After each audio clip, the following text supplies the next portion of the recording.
बिस्मिल्लाहिर्रहमानिर्रहीम। मुहतरम नाज़रीन, पता है मोहब्बत क्या है? वो सारा दिन हमारे गुनाह देखता है और हमारी नाफरमानियाँ देखता रहता है और सुबह अपने ही फरिश्तों के हाथों हमारा रिस्क भेजता है।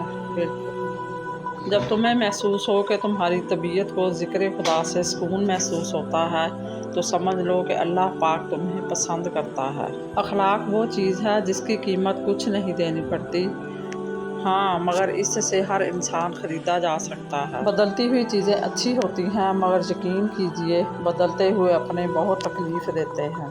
रसूलुल्लाह सल्लल्लाहु अलैहि वसल्लम ने फरमाया, वो घर जिसमें कुरान करीम पढ़ा जाता है आसमान वालों को ऐसा दिखाई देता है जैसा कि ज़मीन वालों को सितारे दिखाई देते हैं। परिंदा जब उड़ान की ठान ले तो हवा को रास्ता देना ही पड़ता है।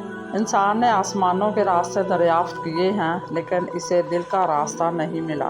हज़रत अली रज़ियल्लाहु ताला अन्हा ने फरमाया, वफ़ा वो नहीं जो लफ्ज़ों में हो, वफ़ा वो है जो मुश्किल वक्त में साथ निभाए, क्योंकि सच्चे रिश्ते आजमाइश में पहचाने जाते हैं। जिनको भी कान में दर्द रहता हो या सुनाई कम देता हो, वो कड़वे बादाम का तेल 2 कतरे सुबह 2 कतरे शाम कान में डाल लें, कुछ दिन करें, दर्द इंशाअल्लाह गायब हो जाएगा।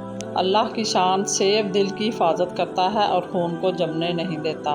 अमरूद पेट को साफ़ करता है, केला हड्डी मजबूत करता है और ब्लड प्रेशर कंट्रोल में रखता है। लीमू ब्लड प्रेशर कंट्रोल करता है और जिल्द को साफ रखता है। बदन की एक एक रग में ताकत डालने के लिए निहार मुँह एक खजूर को पीसकर बकरी के दूध में डालकर पी लिया करो।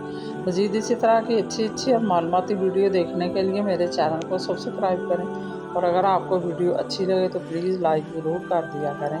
अल्लाह आपका और मेरा हामी और नासर को जज़ाकल्लाह।